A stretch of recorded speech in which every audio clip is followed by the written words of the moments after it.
भूतिया हवेली। रात का समय था और बिजली चली गई थी। राधा अपने घर में अकेली थी। चारों ओर अंधेरा और सन्नाटा फैला हुआ था। उसने सोचा कि अब सो जाना चाहिए, पर तभी उसे ऊपर की मंजिल से अजीब-अजीब आवाजें सुनाई देने लगी। डरते डरते वह ऊपर गई। वहां उसे एक पुरानी टूटी-फूटी दरवाजा दिखा जो कभी खुलता और कभी बंद हो जाता। उसने ध्यान से दरवाजा खोला तो अंदर का दृश्य देखकर उसकी सांसें थम गईं।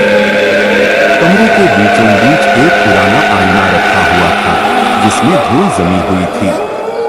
उसने जब आईने की धूल पोंछी तो उसमें कुछ भी सामान्य नहीं था। उसके अंदर किसी की छवि दिख रही थी, लेकिन वह उसकी नहीं थी। वह छवि एक पुरानी साड़ी पहने महिला की थी, जिसकी आंखें लाल और चेहरा भयानक था। उस महिला ने राधा की ओर देखकर एक अजीब सी हंसी हंसी और बोली, तुम्हारा इंतजार बहुत दिनों से था। राधा की चीख निकल गई और वह तेजी से नीचे भागी।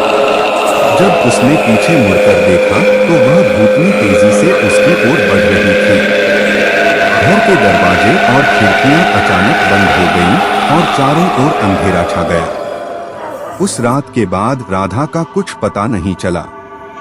लोग कहते हैं कि उस हवेली में रात को अजीब-अजीब आवाजें सुनाई देती हैं और आईने में उसकी छवि आज भी कैद है।